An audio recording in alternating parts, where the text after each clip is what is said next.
everybody, to another episode of Casual Master Quest. This is episode number 37. I'm your host today, Tyler Benito, but let us not forget that we have the super awesome partner over in the corner over here, Nick. Nick, look alive, my friend. How are you doing? I'm alive, which is truly a shocker after the events of this past week, but you know, same thing. We got stories. I'm pretty sure we have stories. So, Nick, mind you, yours are probably a lot more of a harrowing experience than mine. Mainly because I put myself in that position voluntarily, and you didn't. I mean, I did. I wanted money, Nick. No. I mean, I know, but like, you know, you had no choice but to go down those routes. You know. I mean, technically, yes. I was put into a position where I either had to deal with it or just sit there and wait for it to be done. But the longer I was going to sit in the area, it was just going to get increasingly worse. So it became very perilous. Like, we'll go in details. Don't you worry, guys. But Nick, hi. You had some fun recently. What's going on in your end, bud? Besides school, it's been a slow week until this past Friday, where I went to a concert. Concert. Now, I don't know whether people remember how familiar people are with my taste in music, but it usually revolves around, you know, metal, hardcore punk, a lot of heavy stuff, guitars, loud noises. I always thought you was the classical kind of guy with a piano. Well, you'd be wrong, Tyler. You'd be wrong. I'd be very, very, very wrong. Yes. I can do classical music in very limited amounts every now and then. But you know, I'm trying to wonder what my taste in music at this point, because I used to tell people 80s hair band, and I still love them, but I feel like my tastes change over time, which, you know, it's natural. It happens. Which is natural. I feel like you're a ska guy, or you had a ska phase. Nick, can I tell you a secret? Yeah. I'm not entirely sure what ska is. I know it's a genre of music, so I with words I cannot describe ska. You'd have to actually go and look up ska bands. Is ska like would it be like the dirty cousin of techno technically? No, it's hard for me to describe in words. It's like it's funny like because surf you music said with surf music. It's like surf like, music with yeah, but with now that's Gary's theme from or Blue's theme from fucking Pokemon. My bad. No, but I mean kind of like on the similar, but it's got a little bit of a funky edge to it. Okay. And it's just like weird, like fucking skater music, but it's not like hardcore or heavy. So if I was running down the beaches of Florida on a hot summer day, this would be the music that would be playing behind me? No, on beaches of Florida, it's usually some kind of K-Kona music, so... I was gonna say... Garth Brooks or something Blake like Shelton. from Cuban or a nice Puerto Rican tune. But yeah, you're right. Okay, the beaches of California then, where all the hipsters are. Yeah, if you don't get high just by passing somebody, you know, using something. Oh man, that second win, it'll hit you hard too. But anyways, me and my roommate went to a concert where there were 5 bands playing, 4 opening bands and 1 headliner. I think we paid $22 US each. That's pretty cheap for a concert with 5 bands. Starting at like 6:30 at night, all the way until about 11. So holy shit, that's an hour per band at least there. That's so each band has about 30 to 45 minutes per set, and then 15 minutes to get set up for the next band. Right, because that makes sense. Yeah, it's unfortunate financially what the situation is for some of these bands, because some of them are fantastic, but because it's great for us because the prices are so cheap, so we don't have to spend a lot of money heading out. But this means that they do a lot of their own work. So like you'll actually see the band members taking down their instruments, taking down their cables, and then helping the next band get set up. And it's usually the headliner who has a crew that helps the last 1 or last 2 bands. At least on stage. Otherwise they have a crew that helps them backstage, loading up the trucks and everything. Anyway, so we go downtown at about 4 o'clock, go to happy hour, get a few beers, get some food, and we go after the concert. And we're like, physically, I'm not in the best shape, purely stamina-wise in this particular case, because at concerts like this, you're going to see mosh pits and circle pits, and so that entails a lot of running around and pushing people around. Free for all. Pretty much. And so I'm like, you know what?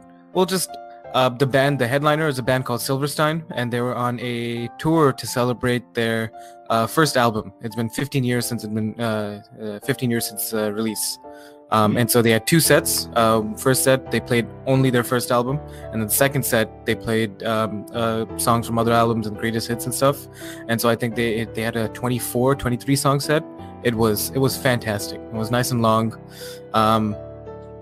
So we're like, you know what? We're gonna wait till the second set of the headliner of Silverstein, because we don't want to tire ourselves out and we don't want to die. But the moment you get in there and you just feel the energy, we couldn't help ourselves. We just threw ourselves into the mosh pit immediately. Nice. And so, I ended up, as usual, getting elbowed, pushed around, pulled down, pushed down, elbowed in the chin. I think I was elbowed in my chin. Stepped on, beer spilled on. It sounds bad, but it was a fun night. It's been a while since I've been in a mosh America. pit. It's been a while since I was in a mosh pit, and it was really fun. Like with mosh pits, when people fall over, there's like 6 people helping that person up, and generally you'll have 1 or 2 assholes, or you'll have 1 or 2 super drunk people, but generally people are looking out for each other. So the moment somebody goes down or they're injured, everybody's helping them get out and get to safety. But yeah, that was my night. I still have ringing in my ears, temporary tinnitus. My voice is a little raspy, but I completely lost my voice night of. Yeah. Good job. It sounds like you had a hell of a good time, at least. Yeah, and I'm usually not a physical person ever. Like I despise pain of any kind, and I despise physical contact of any kind. Yeah, you're more of a special attacker. You don't like physical moves. That's exactly right. But in situations like this, it was a good release, and I think everybody understands that, especially the band, and that's why the band tends to, because they're on a stage and they're overlooking everybody. It hasn't happened in the concerts that I've been to, but you see a lot of videos where bands are always vigilant over what's happening in the mosh pits, and so you'll see videos of bands calling out that, all right, stop, this guy needs help before we continue, and so on. You know, like everybody keeps an eye out for each other. That's awesome, because honestly, it feels like it could easily get out of control if somebody doesn't call it out real quick. I mean, maybe not to the point of everybody being anonymous in a mosh pit, but once you get into a group like that, I would like to think that mob thinking really takes over real quick. Where yes and no. It depends on the show and the culture of that kind of music. For most of the time, for most of the shows, the kinds of shows that we go to, the general strategy or the general practice is elbows are tucked into your body, tucked in close towards your body, and your arms are not used to punch, they're just used to push. So you've got palms open up. Sometimes it happens. Sometimes the elbow will go flying out as maybe you get pushed a little too hard and you lose control. And so stuff like that is understandable. But for the most part, there's no kicking, there's no punching, there's no wild swinging. Elbows are tucked into the body and people are just pushing each other around. Yeah. No bruises? I'm sure people could walk out with a few bruises. My roommate's taller than me, so he's a bit of a better target, and his back and his chest, his belly are a little bit more susceptible to damage. The one thing that was interesting was, I don't know if it's because I haven't been to a show in so long, but there were a lot more women at this show, which that's just a statement. There's just a lot more women than I remember, or like on average, and there's a lot more women participating in the mosh pits, which is fantastic, because in a setting like this, nobody cares where you're from, what gender you are, how you identify, what color you are, like how tall you are, how big you are. Everybody pushes people around in the same way. Oh man, it's almost like New York City the way you're describing it. It's equality at its finest in a mosh pit. Nice. Nobody cares, and like nobody cares in the sense that, oh, you're a woman, so I'm not gonna push you as hard. No, or you're a woman, so I'm gonna push you harder. No, everybody pushes each other in an equal manner. And at the end of each song, everybody's shaking hands, hugging, congratulations, like being happy together, and then they start it up again next song. Congratulations, I just got married. Yes, that was my first kid too. It was a boy. Oh my gosh, good job. Here, let me help you up. It's just weird the way you're describing it, Nick, because it's like I'm in a mosh pit and I feel happy because I'm being shoved square in the back like an equal. And it's like, damn, Nick. I mean, it's fair. It's true. It's a hard thing to describe to anybody. I would imagine one of the biggest requirements to partake in a mosh pit is to enjoy that kind of music, but also to feel the need to release in that way. Because mosh pit, I would argue, is usually about 20% at most of the entire audience, because there are a lot of people sitting on the fringes and just standing, having a good time, headbanging, and in their own respective corners. But you really need to feel the need to release in that physical way, unless you have other various other releases in your life. A mosh pit is a nice thing. A mosh pit sounds like the adult version of a ball pit at this point. Pretty much. No, it's pretty much. You want to go fucking wild, but you don't have any like the ball pit would be kind of like safety measures, so kids can't just fucking tackle each other at the McDonald's playground. But at the mosh pit, training wheels come off. Tuck elbows in, go at it. Pretend you're a ram. Pretty much. That's fun, man. That's fun. Over at my end, things have cleared up over at work, thankfully. I didn't want to talk about anything specific just in case, things go down in a direction I don't want it, or there needed to be privacy concerns or whatnot. Right. Long story short, I made collision with a fence post with the truck, and it did about $20 to $40 worth of damage. Thankfully, no one cared, as it turns out. It was still an event, an incident, and so they got to treat it like something serious. But the store owner didn't give a hoot. Fleet manager, didn't really give a hoot. Even the accident board, it was like, why are we here? This guy, it's like, just tell him to buy us a 6-pack and call it good. No, not really, but long story short, it's like, Tyler, you probably shouldn't blow up any more fence posts, but we're not going to give you up. You're here for a while, sucker. I'm like, okay, sure. And it's like, speaking of needing you, Tyler, we had somebody that called in sick. I'm like, oh no. And he's like, yep, they're calling in sick for the rest of the week. I'm like, oh, who? Oh, it's this person who does the route in northern Michigan. I'm like, that can't be too bad. Like 12 hours later, I'm in the middle of a fucking blizzard. I'm like, this might be bad. And it was from Wednesday night to Friday night. So 3 nights I got to do this by myself. Second night, I was actually riding along with him. And it was like part 1 of the hell that was to come. But thankfully, I was riding passenger, and it turns out he did not want anything to do with that, amongst many other reasons. But yeah, the first night was an interesting night because it was simply snow and a little wind. That's something I'm used to. I live in Michigan, right, for goodness sakes. Second night was a bit different though. I actually never been in one of these before. Nick, do you know what a squall is? Yeah, it's sudden, like, super heavy rain. Yes, in this case, a snow squall. Okay. So on my way back, I'm wrapping up near the end of my shift, and I got a 2.5 to 3 hour normal ride back to the DC. I got hit with a very slow-moving snow squall that was expecting to dump 4 or 5 inches of snow in the course of a couple hours, which, as I'm sure you can guess, that's really quick. And it was brutal. There was a lot of scariness with that, Nick. There was a point in time where I was driving through a 2-lane road with 50-foot high pine trees on each side, and all of a sudden the wind would pick up to 30, 40 miles an hour, and all of a sudden I couldn't see anything. And it's like, my fucking nature, I couldn't even see the road already. Now I can't see anything. It's like, well, at least let me look for the lines and stuff. And getting on the interstate, there's up in northern Michigan on the southbound lanes for that interstate. it's slopey on each side. So when the wind picks up, it'll blow up the slope, and all of a sudden it'll just drop all this fine powdery snow into the air and suddenly blinds everybody. Now, the good news is I'm doing this between 2 and 5 o'clock in the morning, so traffic is absolute minimal. Right. I cannot say the same for other people who drove down there later that day.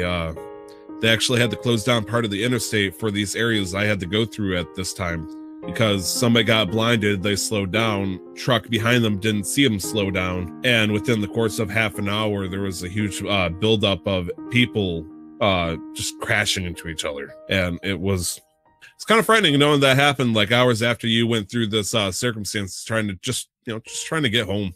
And last night I actually saw the results of one of those incidents. It was kind of freaky, Nick. It was like kind of like a Ghost of Christmas yet to come kind of shit, because I saw a tanker the night before. Apparently it had spun a 180 and then slid down the slope, and he was just sitting there at the bottom of this large hill covered in snow, and he just kind of looked like a ghost sitting there like, ooh, don't go over 35. And I'm like, okay, fine. And then yesterday wasn't even that bad. The only downside was it was cold. It was cold. Nick, I can't tell you what the temperature is in Celsius. I'm sorry. But there was a point in time where I was wrapping up unloading, and a lot of people are going to be like, oh, it wasn't cold like that, there, that's nothing. Over here in, Antarctica, over at the South Pole base, it was, negative 500 or some shit like that, which is not physically possible because negative 493 or 73 or something like that. It's absolute zero or 0 Kelvin, whatever. Anyways, it was negative 13 Fahrenheit last night, and that is cold. That's cold. That's stupid cold. Like that's very cold. Like 15 degrees is cold. 5 degrees is stupid cold. Negative 13 is ridiculously stupid cold. It's just, why at that point? Now, thankfully, it wasn't a big deal because the wind wasn't picking up last night. However, snow is frozen water. Snow will collect on my liftgate and whatnot. I move the snow touches my gloves, the snow melts. Gloves are now watery. What does watery gloves do at negative 13 Fahrenheit? They become warmer. Yeah, I wish. I wish they became warmer. I actually am kind of. I was explaining to my wife, like parts of my arm are like just stiff and sore, like I got early arthritis for a minute. Unfortunately, I believe I got frostbite at the tips of my fingers. Thankfully, I was able to get to a sink fast enough with hot water just to warm them back up. And the end result was, instead of, chopping off fingers over here, they hurt like a son of a bitch for a couple hours. But I lived. Holy shit. I lived. I got to go through a squall. That was exciting. I'm keeping my job, so I'm happy. And I only want to drink a little wine tonight instead of, taking a whole bottle. I'll still do it. Let's be real here. So back home in Dubai, the drive between Dubai and Abu Dhabi is about, let's see, what's 200 kilometers in miles? It's about 124 miles.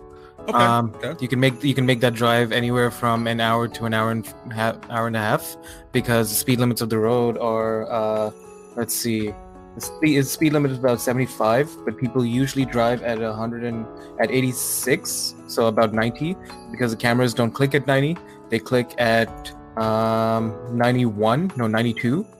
But people usually drive at about 100 because they know exactly where the cameras are, so they'll speed up and slow down in between. Now, these are like police cameras of sorts that check people speeding. Okay. Yeah, these are speed traps.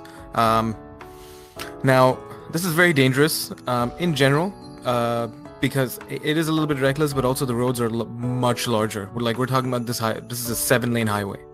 Ooh. So like, if as long as you're being smart about it, you can be as fast as you want.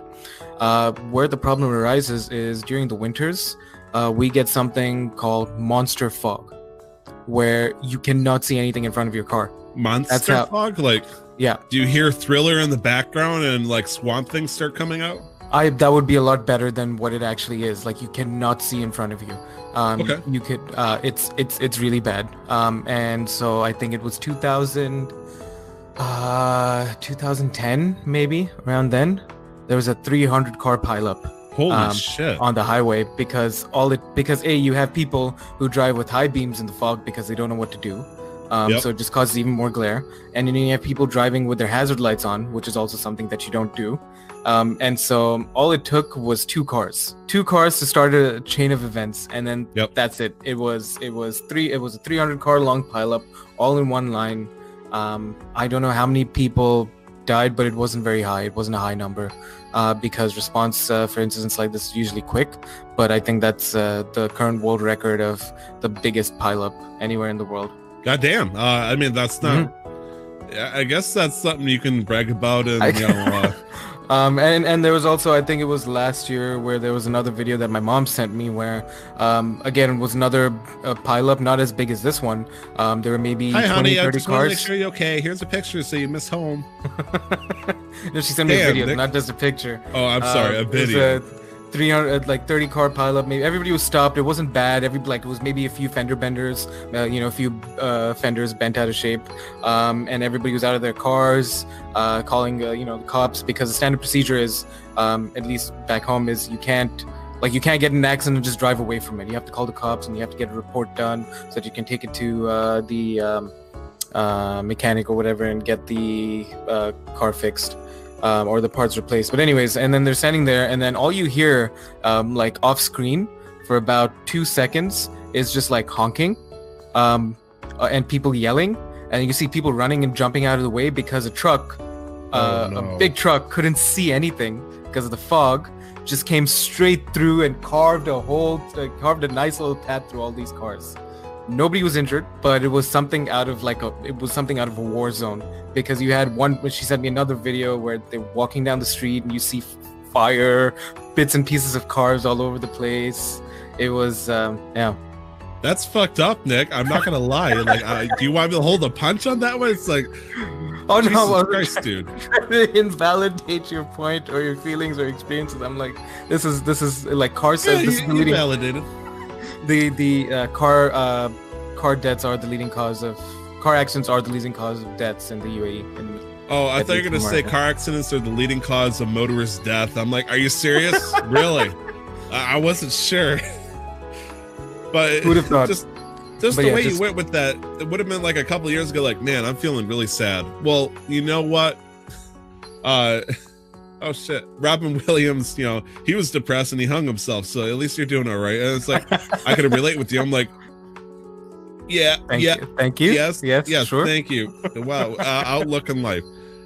Holy shit, Nick. I'm gonna give a quick plug-in for something completely different. On Facebook, if you want to look up Twisted Truckers, it's a cool Facebook page where they post the goof ups of semi-trucks. A lot of people will actually post their own videos up too, just have a laugh and say, hey, this is my goof up back in the day. We all make mistakes and all that. And so unfortunately there is a couple of times where the videos aren't as pretty. It reminds you a lot of your own mortality occasionally. They're not safe for work, needless to say. Twisted Truckers, I believe, might be safe for work. There is another one I'm gonna say no, let's be real. But let's talk about perilous trucking, because this is a video game podcast, Nick. Yes. As we always suggest, like video game podcast. Maybe sure. There's video games in here. We play video games. We do. Yeah. Yes, we do.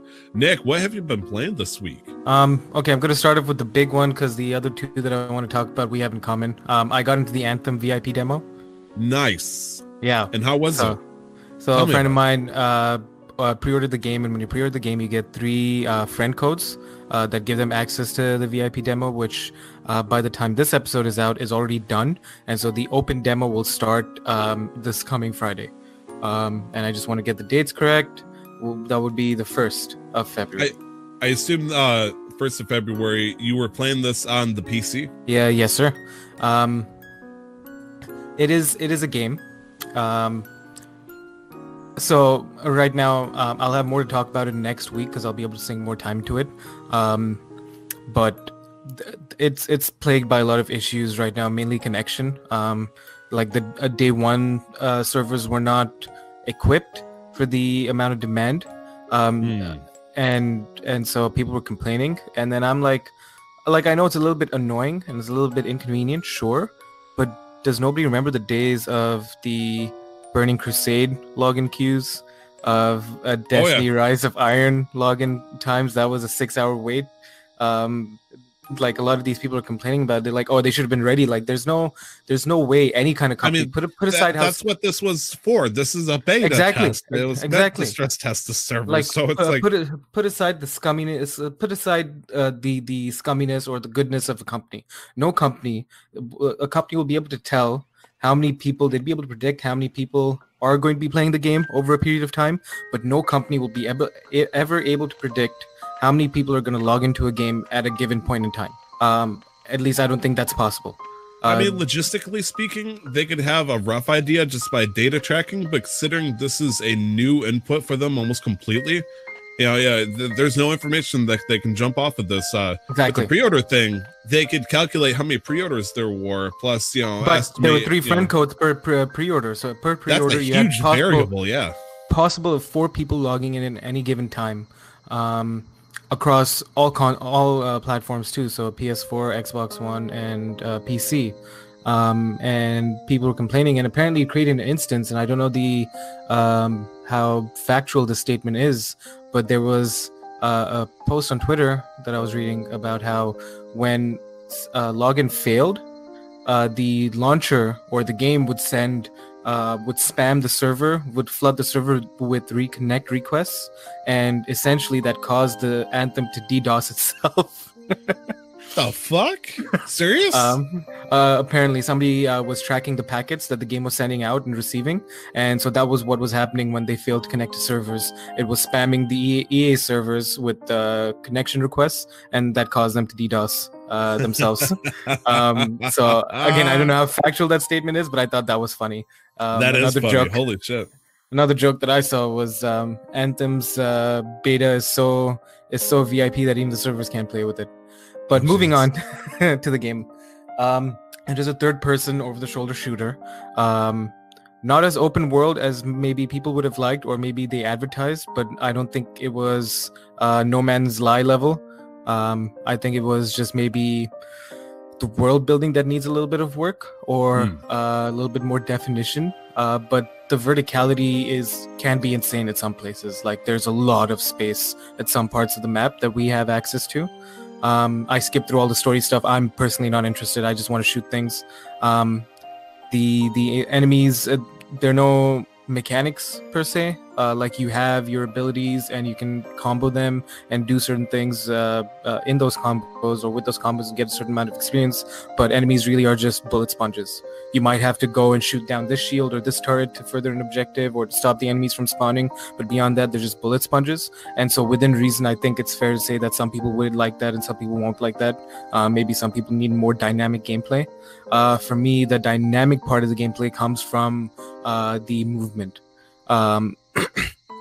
I strongly believe that because it's BioWare and because they have a history with Mass Effect, that they built this game to be fully compatible with controllers, or they built it with controllers in mind first, and before they decide to start mapping the controller buttons to keyboards, because some of the key bindings just don't make sense. Now, in most games that have a map, Tyler, what would you guess would be the button to open the map? For me, on a controller, let's say for me, a PlayStation 4 on controller. a keyboard. Oh, keyboard. M. M? Yes. Open the map. No other button? Tab? Tab is a standard, so it's usually tab or M. In this case, it was purely M, and tab was to cycle through weapons. Oh, wait. Did I just completely counter your own point of a complaint here by saying that M felt natural to me? No, M is fine. I'm not arguing that M is fine, but tab is generally, at least with the last few years of games, it's usually tab that if you want to open up, like you'll open up a status screen or a map of some sorts in the game that has a map, or in a game that doesn't have like a mini map. But here tab is to cycle through weapons, which I found very strange. That's weird. Isn't that usually mouse wheel? Mouse wheel, or you use the button, the numbers, and in this case you can use the numbers, but I felt that was weird. What's usually a button to interact? For me, that's usually E. Here the interact button's F. So I really do feel like the hell is this shit? Yeah, I really do feel like they just put things together at the last minute. Like you can reconfigure that though, right? Oh yeah, you can fully reconfigure it. These are just nitpicky things throughout the beta so Very far. weird default choices. Like you had the game, you have emotes, and the emotes I think is period and comma, which if you didn't look through the key bindings, you would not know that that's what they were. Huh. I don't know what I would have chose for emotes. Maybe Q, I guess, potentially, but Q or Z, or the ZXC area. That's weird. Well, what the hell is Destiny's emote thing? It's the arrow keys.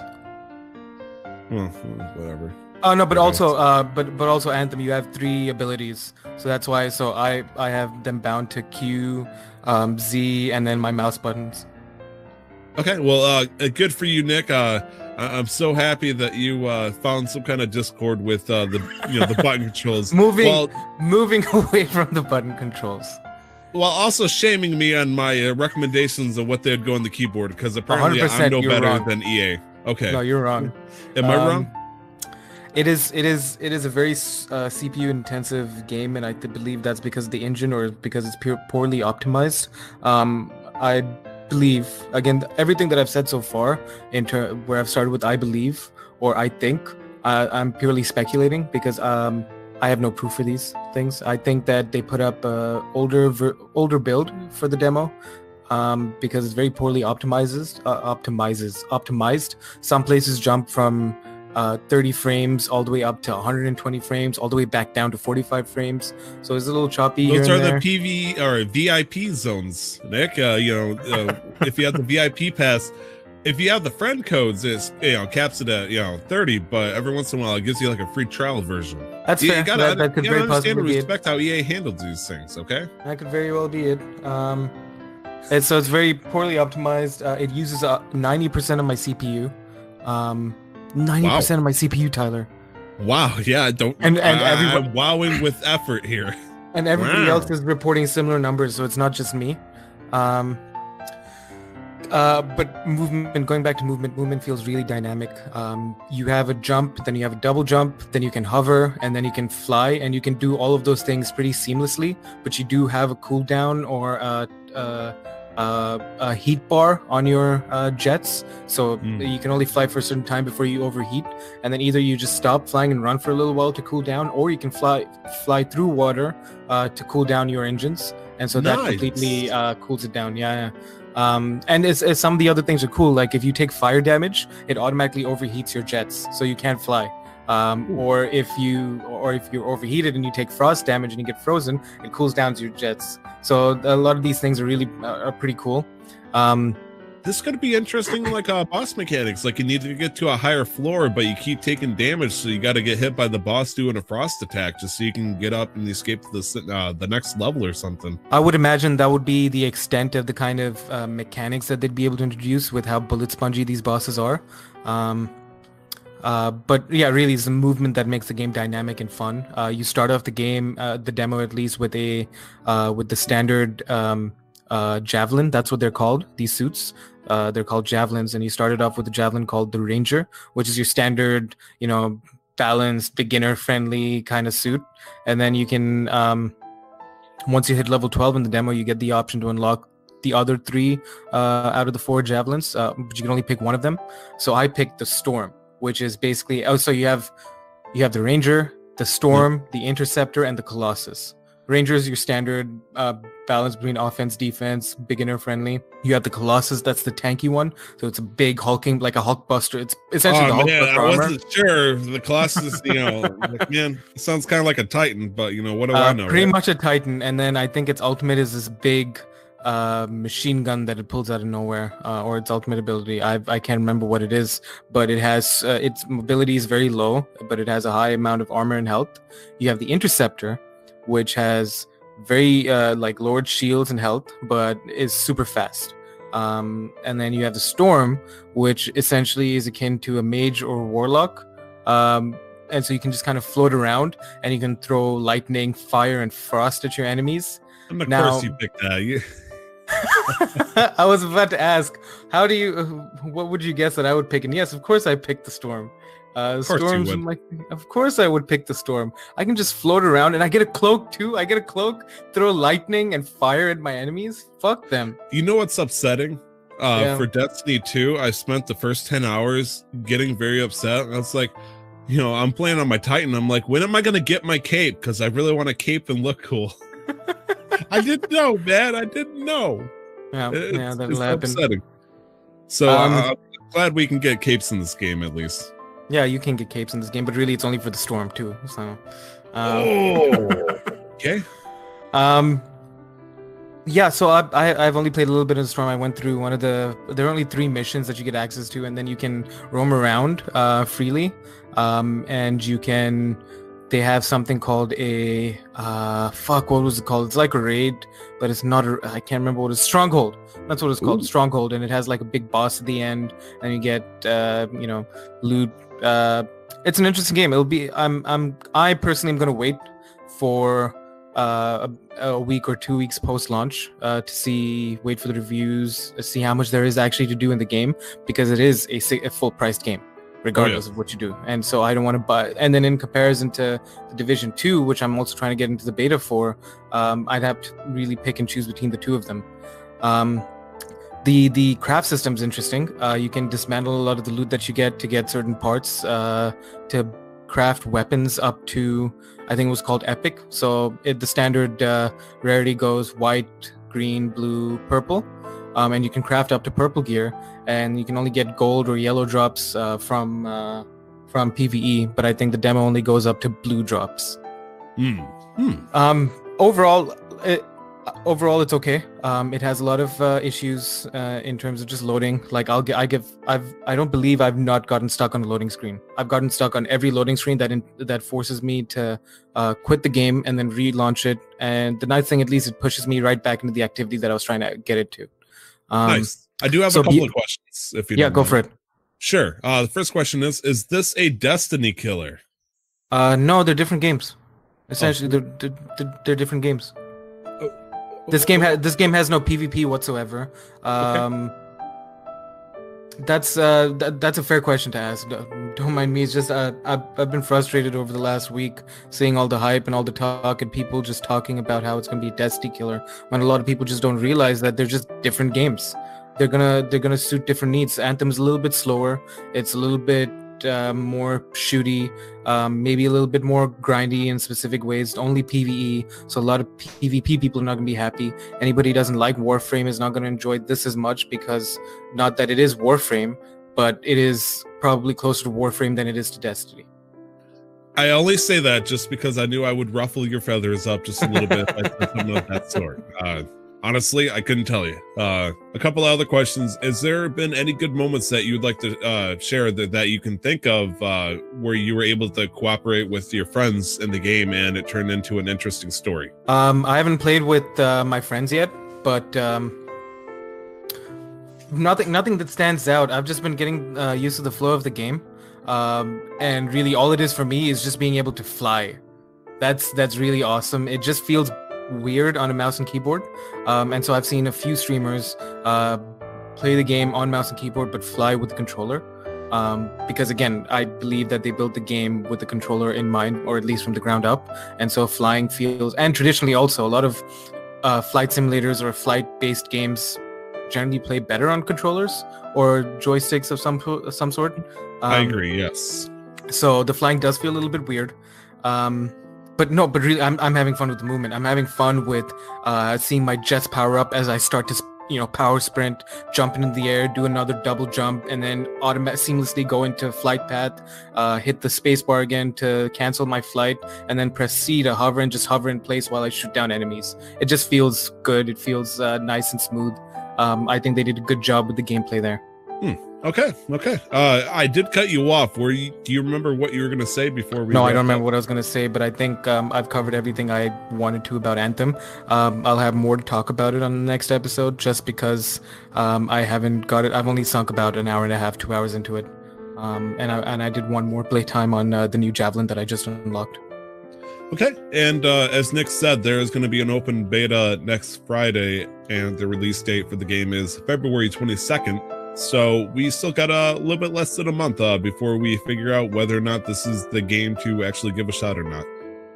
This will be especially because it's EA. So I really do want to implore our listeners to vote with your wallets. That's really the best that we can do as consumers, as video game players. We gotta vote with how we spend our money, and because it's EA, I'm gonna wait.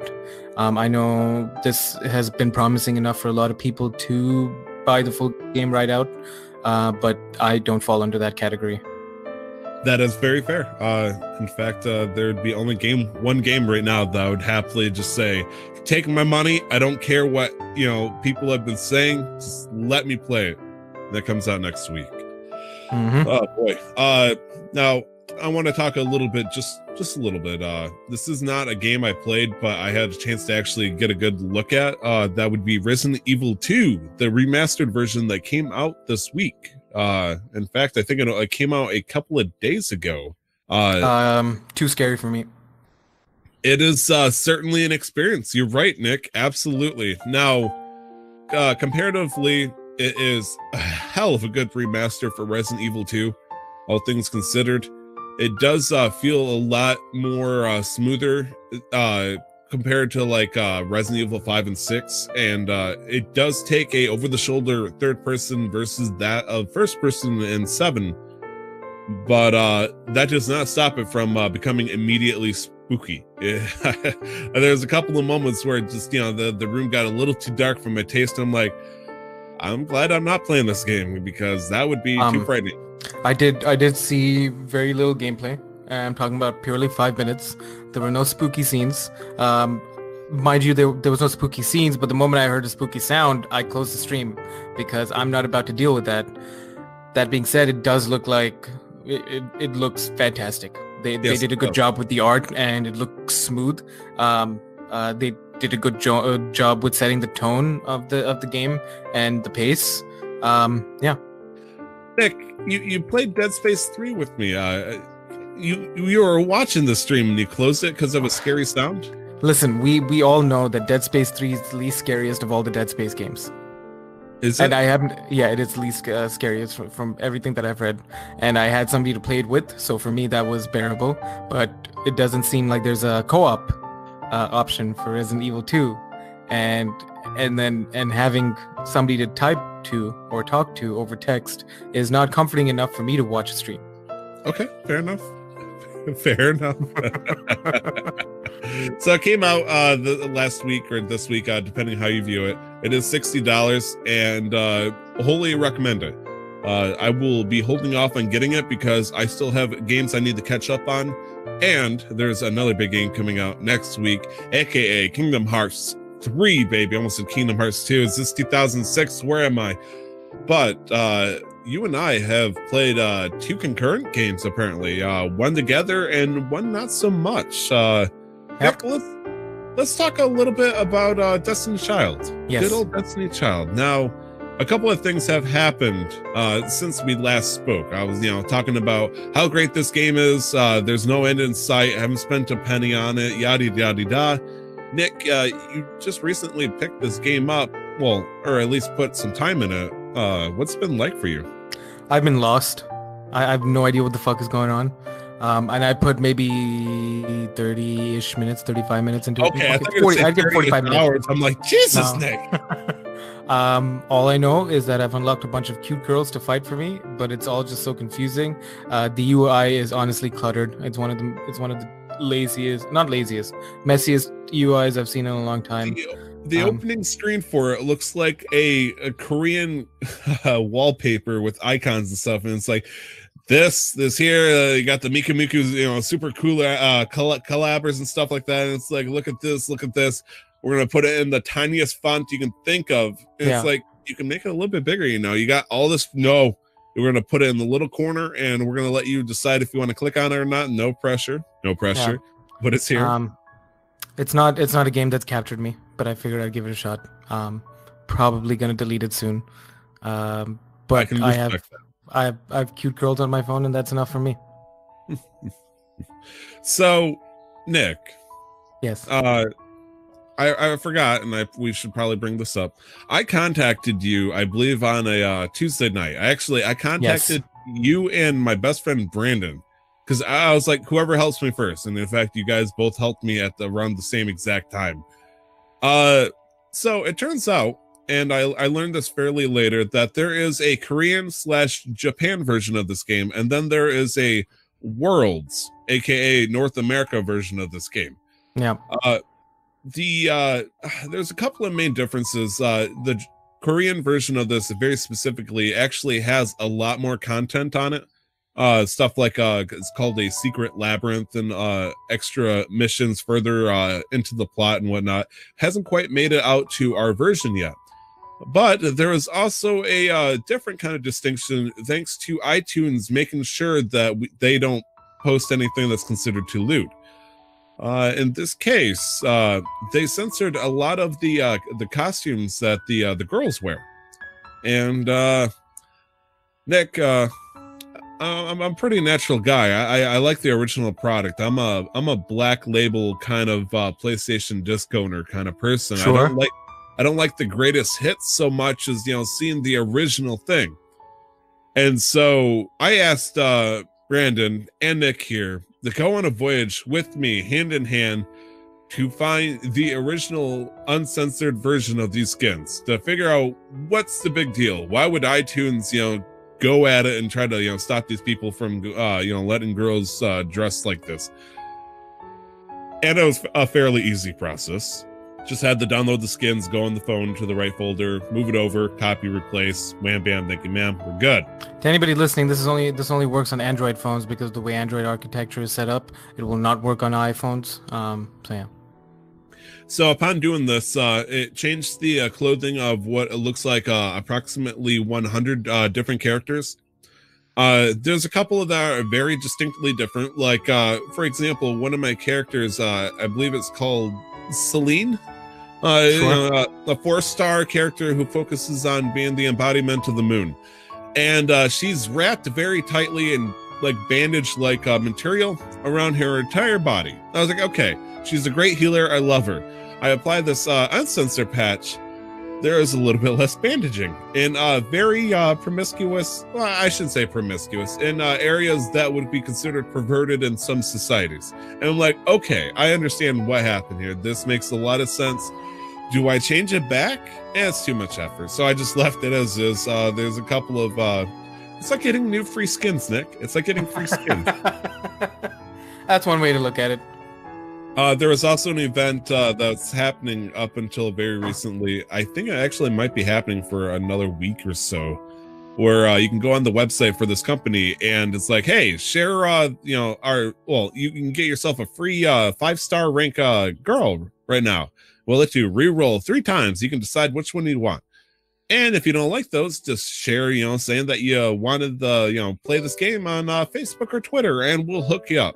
And as Brandon pointed out, you could re-roll as many times as you wanted, because you can post that on Facebook to get the free 3 re-rolls, again, infinitely, and just set the post to only me. So hot tip. So if you want infinite re-rolls, and you look on your profile one day and you're gonna see like 20, hey, I played Destiny Child, hey, I played Destiny Child, and it's like, no one will know my shame. And so got a free 5-star. Nick, a couple of things have happened over on my end that I'm kind of concerned with. Right. The first one is I completed, I believe, World 6, or the 6th section of the campaign, and that's probably been my greatest joy so far. And World 7 doesn't exist yet in the World's version of this game. I've completed all the campaign that can happen up to this point. And so what they want me to do is go back and do the whole thing on hard mode. And it's like, but I don't want to do that. And as it turns out, I really don't want to do that. I tried it and it was just miserable, because instead of making it, I mean, it was harder, but instead of 3 waves of enemies that you face, it's now 5. So it just takes longer. They're more vicious and it's just slower. And when you have to start in the very beginning, like the World 1, doing hard mode, and right. It gives you like 50% more of the experience you would have gotten if you did it normal in World 1, which is atrociously low. And so in order to get back to getting more experience, because why would I just go back to World 6 and just grind the the final boss of the area every single time? It's beyond me. What am I talking about here? They want me to work out to like World 3, and I don't think they even have a hard mode for World 4. So all my progress to keep going has suddenly been halted. It's like, okay, well, if I can't do that, then what's my main focus? I guess raising the level of these girls until the campaign can continue whenever that happens. And so there's the Snow Miku and the Hatsune Miku side things that have been going on. I tried that a little bit, and it's like, okay, this is actually getting kind of boring. This is suddenly turning into a legit grind. And I'm currently at like 6,000 fucking stamina that I can just spend doing the same mission over and over into infinity. Or I can do, a bunch of these little dailies that pop up every single night at like 11 o'clock midnight for me. And it's suddenly starting to slow down. It's weird. I never thought I would hit a wall that wasn't me not wanting to pay money. I just simply ran out of fucking content on this game. That's kind of upsetting, Nick. It sounds a little upsetting, yeah. A gacha game that I ran out of content. You don't have to pay for to continue, but it ran out of content.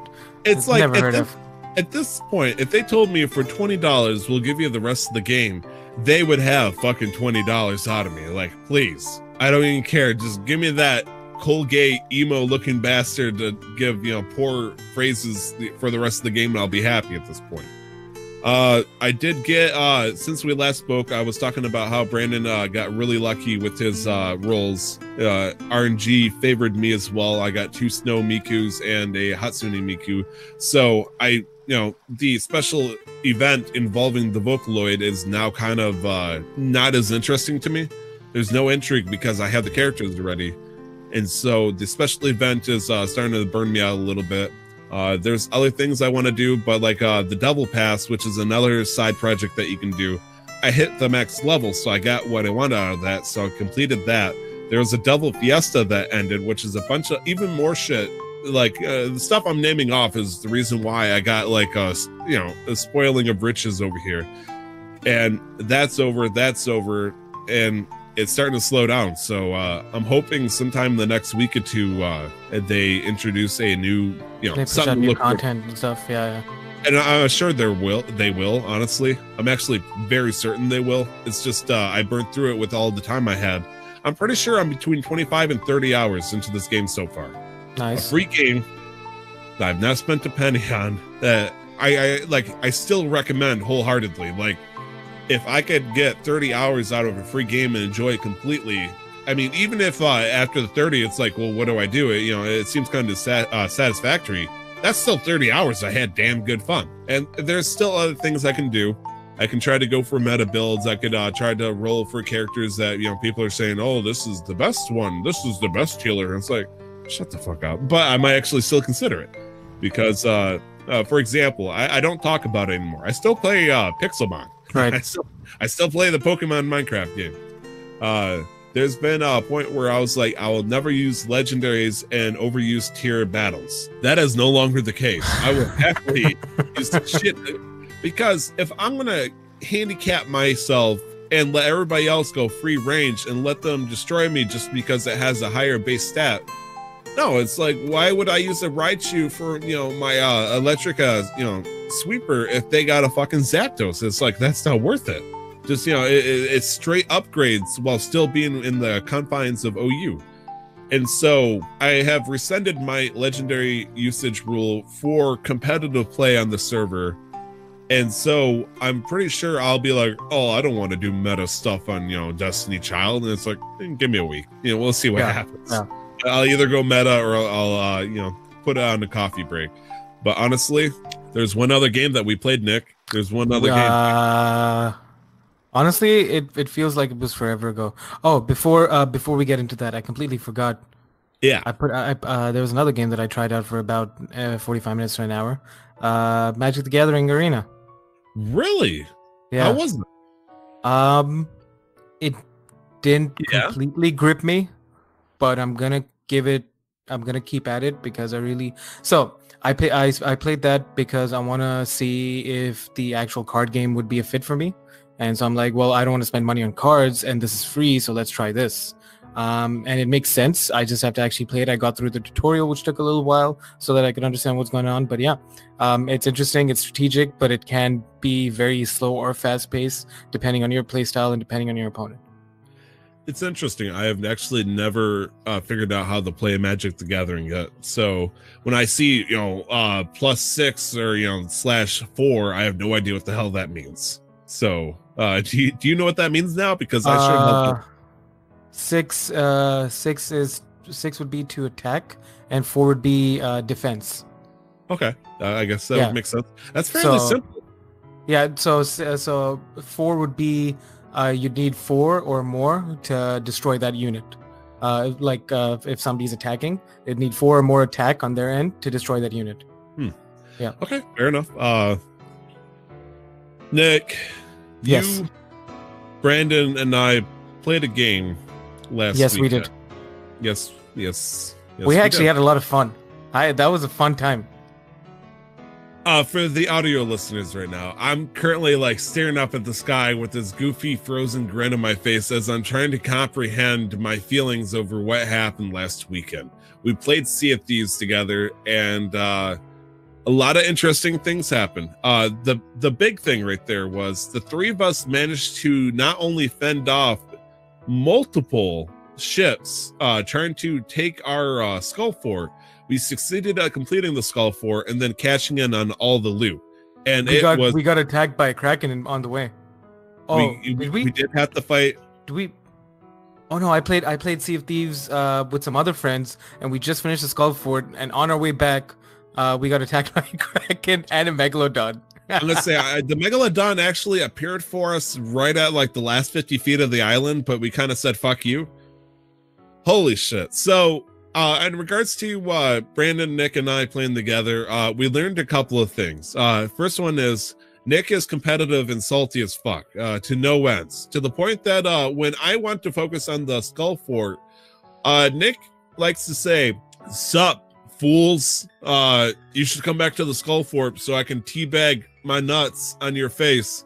Now he says it's a very rough translation, but let's say modern hipster version of that. Sup, fools, come back again if you want some of D's nuts. There, I'm a little bit on as Nikki. Welcome to 2019. Nick is super salty. Yes, he is. Holy shit. And Brandon, he says he wasn't at the time, but I was the sober, angry one that wanted to do the fort. Nick was super salty and shooting himself at the nearest person he could find, whether or not they were near the island. All right, listen. I wasn't constantly shooting myself at other people. These people were attacking us, and so I'd defend, and then I'd come and help at the skull fort whenever they were gone away or we destroyed them. Yes, you would. But the fact that you would murder one or two of them, die with the rest of them, and then during the trip on Davy Jones' locker, you'd be like, "Ha ha ha! I killed the guys. Don't forget to come back if you want some more of this." I didn't do that all the time. I did that 1 or 2 times. When they stopped responding, then I lost the fun of it. So I'd be like, "Yo, what's up?" Yeah, okay. And you know what? As it turns out, it stuck with them, and they got so bloody butthurt that they didn't even want the skull fort at that point. They just wanted to destroy Nick, and by Nick, an extension, us. And so it just got ridiculous. No, but how epic was it? We held them off for an hour, where we were just circling the skull fort. We held off 3 ships several different times, or at least 2 ships several different times. We sunk them multiple times, all at the meanwhile never losing our ship once. They never sank us once, Tyler. We are the best pirates.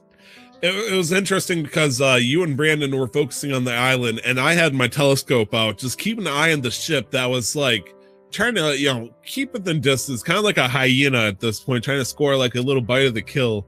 And then I'm like, oh, he's coming in, and all of a sudden he'd get a quarter mile closer and then just drop anchor and sit there, and it's like, the fuck is this guy doing?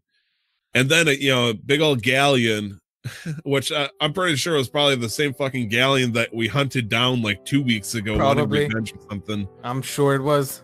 Oh, goddamn. But we did manage to get back. We got a bunch of loot. Nick, you said you played with some friends. Was there anything interesting you want to talk about?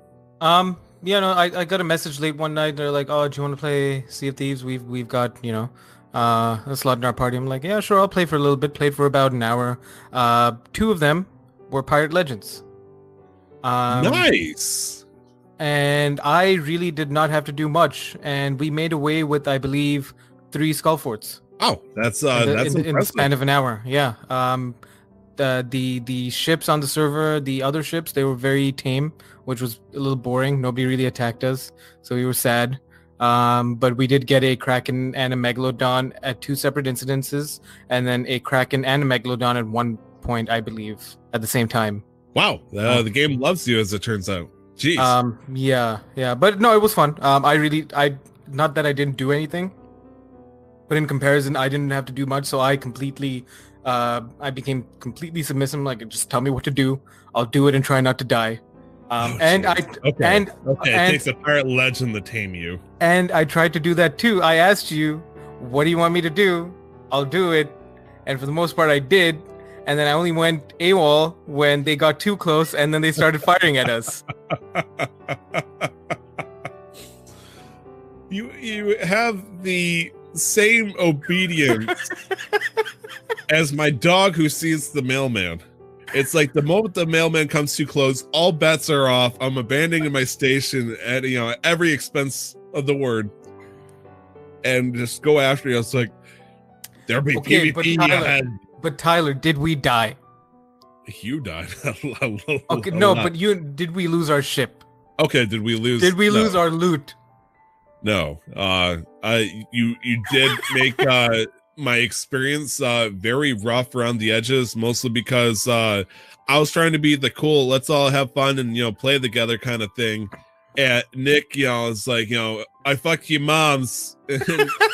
Brandon's like, LOL, I might have drank and I'm playing on the cannon. And I'm like, I just want money, guys. And we got our money and we were having fun at the end. Yeah, we at the very end, when I was like, I think the phrase was, I can't believe we actually fucking did that, was the actual phrase. When we finished the Skull Island, I think at that point we were all on edge, because we were waiting for everybody to come back, and we had all this loot on the ship, and we were just all on edge, constantly looking around, because at that point too, I think I had to go out for dinner with my roommate, and I was getting hungry, and I was tired, and I'm like, all right, as much as I had fun dominating and killing these people, enough was enough. And it was just a 1 skull fort too, right? It was not like we hit multiple, it was 1, and they just kept coming back and coming back and coming back. And I'm pretty sure at one point when you died and you were at Davy Jones' locker with them, they were pretty upset with me. I think they relayed a message to you. I was playing music with them, and they were just sitting there staring at me. I'm like, guys, you don't need to take this so serious. And of course, their immediate response was like, tell that to your friend. I'm like, oh.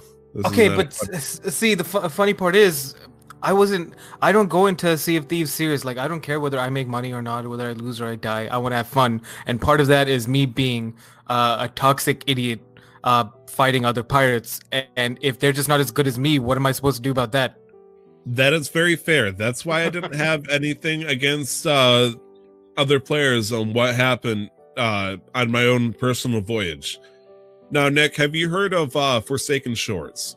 Yeah, that's one of the DLCs. It was Forsaken Shores, Cursed Sails, The Hungering Deep, and then there was a newer one with the Volcanoes. Devil's Roar comes with the Forsaken Shores expansion. It is an interesting area. I never really quite discovered it all that much until I was watching a stream one day, and some guy who had no idea what he was doing, but he was popular, was playing with a bunch of veteran, kind of like you, Nick. I took a jab at you, mister.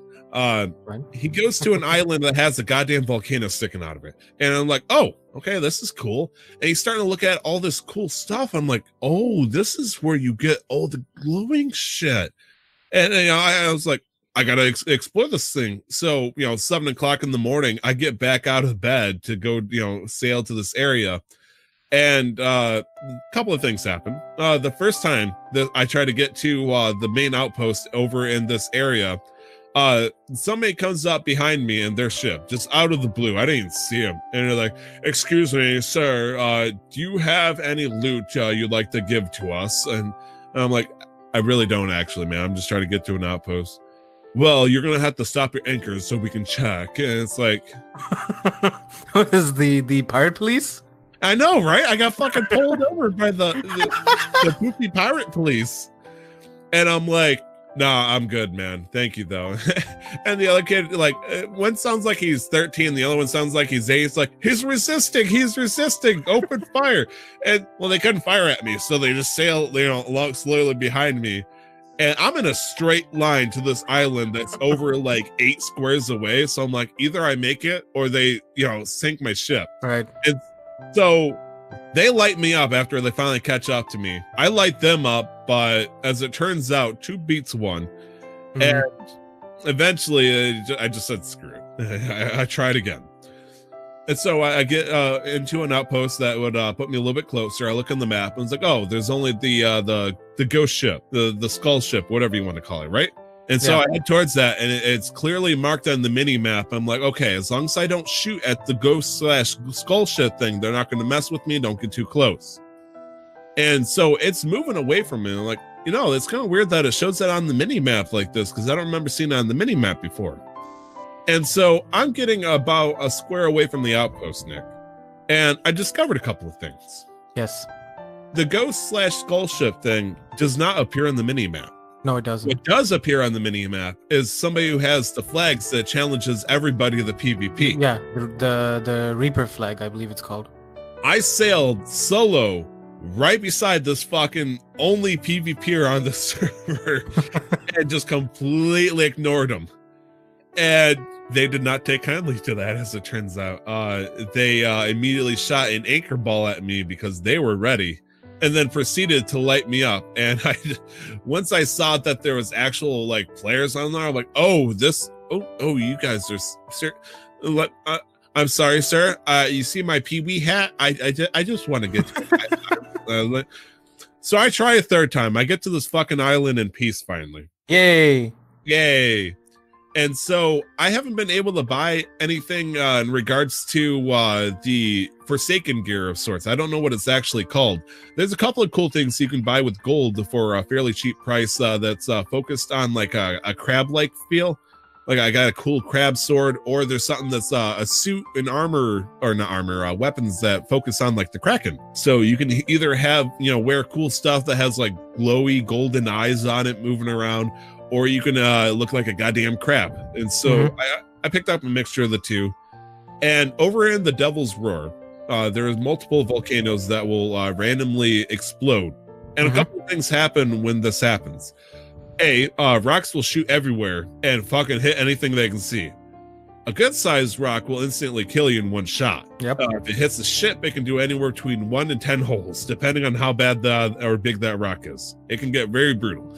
Second thing is, when you are in the water near any active volcano, it boils. Yep. It will start to do consistent damage to you. And that's vicious if you're trying to repair a ship that got hit by a volcano, as it turns out.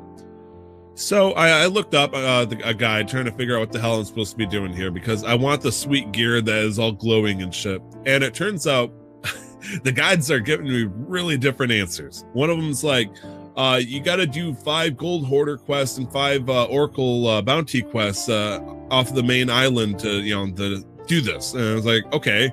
And another guide's like, actually, you don't have to do that. You just got to explore every single island that's over in the Devil's Roar. I'm like, I suppose I could do that too. And then somebody's like, also, you should talk to the lady on the outpost, and she's going to tell you that she was betrayed. Find the body of her previous crew. And so you got to go to different islands, find their previous bodies, and it gives you tokens. Now, these same tokens we've been getting from killing the Kraken. And so... the doubloons. The doubloons. We've been able to use, I think 30 for a weapon or something like that. And so I gotten like 80 so far, but I still can't cash it in on anything decent yet because I haven't fulfilled this mysterious requirements I don't know yet. It's upsetting because I don't know which information is outdated or not. Right. But had a good time. It was very upsetting. It was very upsetting, Nick. There'd be so many times where I want to go grab a treasure chest from an island, and geysers would just shoot me up in the sky and then cripple me with falling damage. Yeah, you're just trying to live your life, and then either the environment was fucking you, or other players were fucking you. It was the pirate police police, that case, or the Reaper flags, or And there was a time where I went to the island. There was a volcano exploding. I mean, I was like, you know what? Fuck it. I don't even want to go to the island today. That's good. I was doing the find the final person of the crew that betrayed this lady, and I'm a square away, so I'm cruising. It was gonna be the last thing I did. I was like, you know what? Screw it. I'm just gonna crash into the island, find this person, la di da. I start hearing dramatic music. I'm looking around. I'm still going full speed. I'm not slowing down. No cracking. Nothing. What the fuck is going on? Because I've had enough stressful shit happen to me today. I just want to get to this one island right here. And the real skeleton ship comes shooting out of the water right next to me. I'm like, yep. Hi. Single person sloop. You see that? That's a galleon over there. Honestly, that's what, like, beyond the kind of like stress that would have put you through at that moment. The animation of the skeleton ship just shooting out of the water is one of the best things that I've seen in a game in a long time. It's super awesome. Like, seeing that in the Pirates of the Caribbean with what the fuck is Davy Jones' ship called? The Flying Dutchman. The Flying Dutchman. Seeing that fucking thing shoot out of the water, just the animation of that is wonderful. So I was very impressed and excited, but within a second I realized I knew I was fucked. And I did not get to the island that time. But no, that's unfortunate. It's okay. It's okay.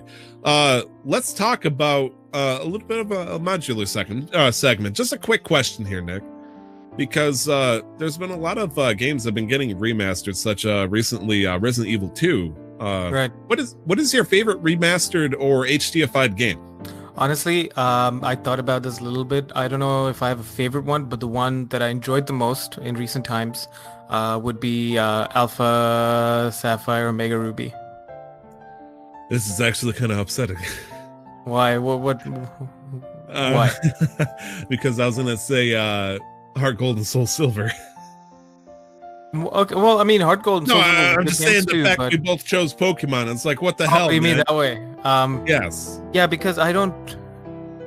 I mean, thinking about the games that I've played in the last few years, not a lot of them have been remasters, except for the Pokemon games, because they're main core line RPG games, and I just have to.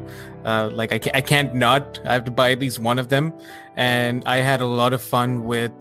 I think I put most of my time in Omega Ruby. I think it recaptured the magic that Sapphire, Ruby, Emerald had to a large extent, but modernizing it. And I enjoyed the Delta episode. The Delta episode was one of the better post-endgame content, in my opinion. It was interesting, the whole Dragon Ascent thing in Rayquaza and Deoxys. Yeah, but it was a good, fun playthrough. It felt like going home because Emerald was when I really started thinking about team compositions and actually like learning what special attack and attack means and all the different stats. So those are the ones I enjoyed the most. I think next in line would be the Crash Bandicoot Insane trilogy. Okay. Yeah, that would be my best second in line. You know, I should say this naturally. I was going to try to go for something like just a little bit off of what people would expect out of me. But 100%, Legend of Zelda Wind Waker HD was such a great jump of a remaster of a game that it was probably by far easily my favorite HD remake that they have made. Now, Twilight Princess was equally as good. And I didn't appreciate them at first until I tried playing, and I did play and beat Skyward Sword. But playing the HD versions of those games that came out before Skyward Sword, I totally appreciate that they didn't want to destroy my eyes to, enjoy a game like that again. So yeah, Wind Waker HD for sure. Now that you mentioned it, I would put another on the list. I would put Halo Combat Evolved Anniversary Edition. So it was the first one that they basically, it was HD-ified, and it was a 1-to-1 copy of the game. It's just in HD, and it gave you the cool option of toggling on the fly between old school graphics and current graphics. Really? So on the controller, yeah, all you had to do was just press a button, and while you're moving, the graphics would just switch over. That's got to be trippy. So you could, yeah, so you could sit and compare like at different areas what they used to look like and what it looks like now. It does allow you to see how outdated it seems mechanically based on the newer games, but it still holds up pretty well. It still holds up very well. And I wanted to quickly mention this. There are rumors of a big Master Chief Collection announcement at South by Southwest in March, and we're all hoping, we don't know whether this is true, that it comes to PC. Okay, yeah. I'm gonna say, didn't the big Master Chief Collection come out for the Xbox One? Yeah, it's on the Xbox only, and we're all hoping that this announcement, and this is one thing that the team behind at 343 behind the Master Chief Collection are one of the, I think, underappreciated teams in terms of community management and actually going back and forth with the community on what they want and how they could improve things, and actually delivering on some of those promises that they've made. And they know, and they've acknowledged that a PC port is what the community wants. It's just realistically not very feasible in a given amount of time, but they will think about it or take it into consideration. And they've only teased a big announcement, but we have no details. There's no rumors even, or at least as far as I know. And now everybody's hoping that it's a PC port. I really hope so too, because right now I'm looking at all the games that are available for Halo. Mostly Halo Wars. It's kind of upsetting. That is not the Halo game I'd want to play on the PC specifically nowadays. No, and then there's the Forge that you can get on the PC through the Xbox Store, where people have made some PvP maps. And Halo on PC is so smooth. It feels good. The shooting feels nice and tight, precise. The movement is dynamic. It's fluid. It feels like a Halo game, and I miss Halo. But yeah, Halo Combat Evolved Anniversary Edition, Crash Bandicoot Insane Trilogy, Omega Ruby Alpha Sapphire. Okay, fair enough. And then for me, it would be The Legend of Zelda Wind Waker HD, Twilight Princess HD, and then Heart Gold Soul Silver, which, you know, it was a big jump back in the day. Mm-hmm. I also probably should give a shout out to Kingdom Hearts for, you know, making 1.5, 2.5 HD final remix. They make 1.3, 1.5, 1.8. Isn't that how it went? They made a 1.5 and a 2.5, and then they made a 2.8 to say 2.8 was the 2.8. Yeah. They're the Kingdom Hearts 3. Not quite. We're almost there. We're gonna give you everything out there. You know, the final mix of details. But speaking of Kingdom Hearts, Nick, it's fucking next week, man. This is all on you, Tyler. I know nothing, nor am I interested, but I'm happy to see people happy and excited for a game. It truly does make me happy that people have been waiting for this and they're finally getting it. I'm only gonna say one bad thing right now, and that's purely on Sony's end, where they've announced that they oversold. Sorry, no, this is on GameStop's end, where they announced that they oversold the special edition Kingdom Hearts PS4 Pro, and a manufacturer can't meet up to those demands, so they're gonna have to start canceling the pre-orders. But don't worry, if you're one of those unfortunate customers to get a pre-order canceled, you're gonna get a $25 in-store credit. Well, how you know, that is better than a $5 in-game credit for trying to get you over canvas bag. That is marginally better than $5 in-game credit that you can buy a potted plant with. Yeah. But anyways, stop doing business with GameStop. Thanks. Tyler, take it away. Talk to us about Kingdom Hearts 3. Now, Kingdom Hearts 3 has already come out in Japan. Yesterday for us as the podcasters on the 25th, but you know, the 25th of January, it came out in Japan. We're going to be seeing it, for those who are listening, as soon as this podcast comes out on Monday, tomorrow, the 29th of January. That is, I told Nick this is probably the biggest game that I've been hyped for since Breath of the Wild. Isn't your sister-in-law, somebody giving birth? My sister is currently pregnant, and her due date is, yes, in fact, the same day on January 29th. The audacity for somebody to have a baby on the day of the Kingdom Hearts 3 launch. I'm gonna push my niece back up there and say, wait, one more. I just need 12 hours. Yeah, I'd say just give me 4 or 5 hours just for first impressions or something. Oh gosh, I'm terrible. I am terrible. But holy shit, Kingdom Hearts 3 is coming out. We're finally here. What freaks me out so damn much is a lot of people haven't played Kingdom Hearts since Kingdom Hearts 2. Maybe some of them played the 2.5 HD version of this stuff, but I mean, how many of the Kingdom Hearts fans that are going to be playing 3 have ever played Birth by Sleep, Dream Drop Distance, any of the mobile games? The chances, I'd like to say, is pretty slim, unfortunately, but you know, that's the case. Not that many people owned a PSP, much as I'd like to wish that everybody did.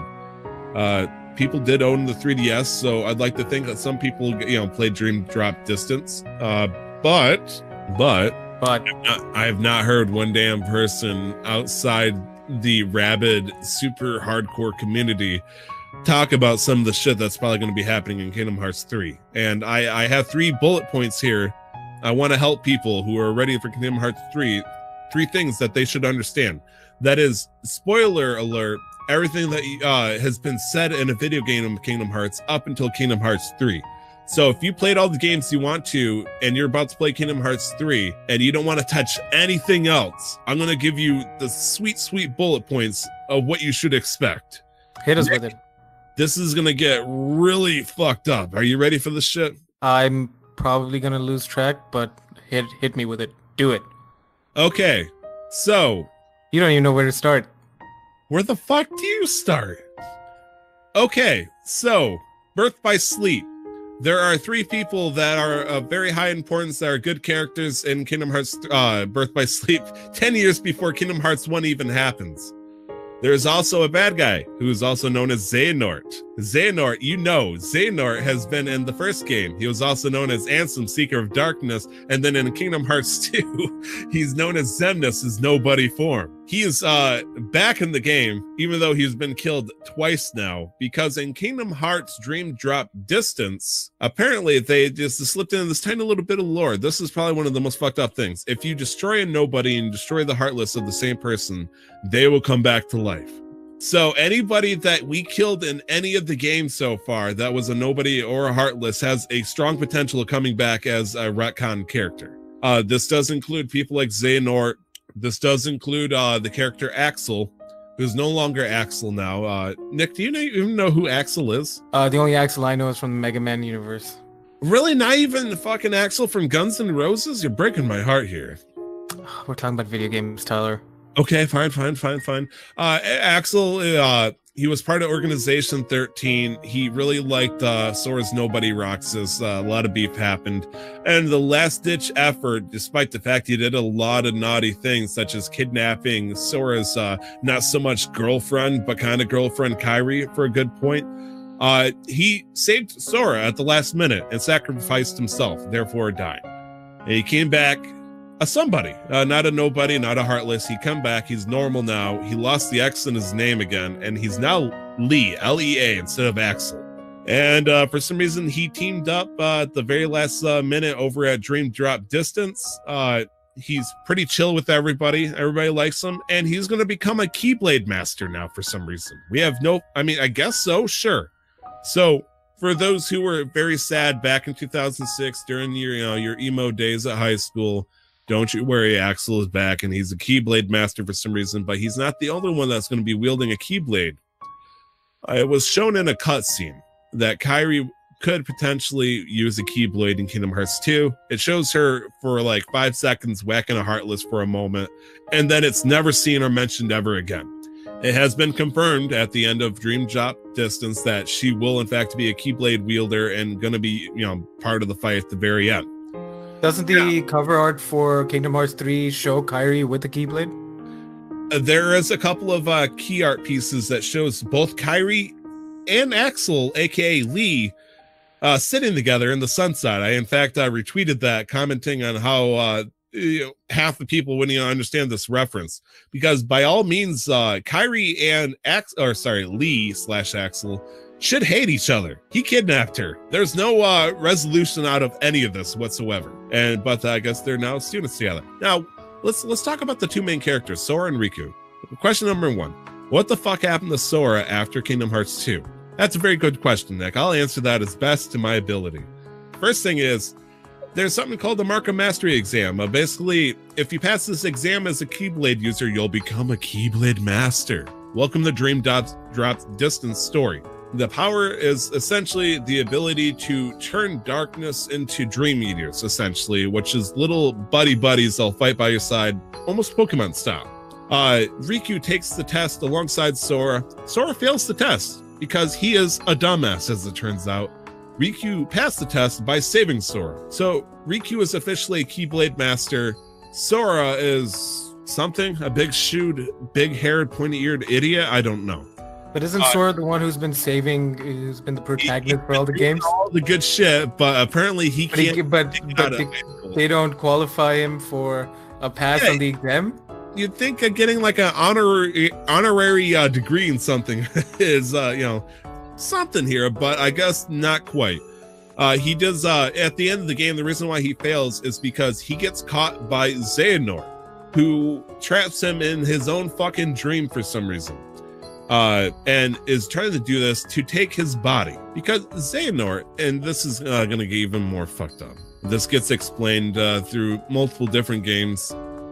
Xehanort is an old as shit motherfucker. Like, we're talking, I mean, his original showing of him is a bald-headed motherfucker with a pointed white beard. This is in Birth by Sleep. I was talking about how there was a game that happened 10 years before Kingdom Hearts 3. There are 3 characters. First one I'm going to talk about is Ventus. We don't know too much about Ventus. It was actually shown in the mobile game that is still going on and will continue through Kingdom Hearts 3, and it has an actual canonical impact on this fucking game. That Ventus, some reason, is potentially hundreds of years old, but somehow got trapped on something called the time axis, which means worlds will move at different time rates. So a year on his world might be 10 years in a different world, and so he's been able to last a lot longer. He's a goddamn kid. He meets Xehanort for some reason, gets trained by him, and Xehanort has a great idea because he thinks he's going to get Kingdom Hearts, and the only way to unlock Kingdom Hearts in his head right now is to get something called the Keyblade. And Keyblades already existed, but this is a little X symbol, Nick. This is a little X symbol. And apparently in ancient languages of real life, it's K-I, key. And that is how the Keyblade came to be. And this Ventus character apparently is going to be the key to this whole thing, because in order to summon the Keyblade, you must have somebody of pure light and pure darkness fight, Nick. Are you still keeping up with me? I'm trying. You've lost me already, but I'm trying. Okay, so back in the heyday, Xehanort, before Kingdom Hearts 1 even happened, took this kid named Ventus and pulled his light from his darkness apart, ripped him into 2 different bodies, so that one day they may fight and fuse to become a Keyblade. Why this makes sense? I don't fucking know, man. Ask Namira. And so in Birth by Sleep, the light version of this Ventus guy has amnesia, because why the fuck not? I know, it's just Kingdom Smarts. Oh, Jesus. Long story short, he doesn't turn into a Keyblade. He fuses into Sora. I shit you not. He's part of his heart is apparently hiding in Sora right now. So right now, Sora, I believe, has 2 different other hearts inside of him right now. Technically his own nobody who returned to his body but kind of kept his own conscience. And now this Ventus character. Then you got Aqua, one of the other 3 characters, who is the only female character I saw that wielded Keyblade up until Kairi for the longest time. Is pretty much on cleanup duty for the entire thing, going to different worlds and trying to keep up and figuring out why the hell everybody's being fucking stupid. Terra is probably the most interesting of these 3 characters, Nick. I'm sorry, I'm really tearing you apart with this. Terra is the person that's like, I'm the misunderstood character of this entire game, and Xehanort's like, hell yeah, you are. And Xehanort's like, nothing's wrong with you, my boy. You're just part dark, and darkness is good. And it kind of turns into this weird Mr. Rogers musical sing-along where they're like, darkness is not so bad, maybe you should try to use it more. Well, as it turns out, Terra's a dumbass, and he got his body taken away and possessed by Xehanort. So Xehanort is no longer an old fart at this point before Kingdom Hearts 1. He becomes a young boy with white hair.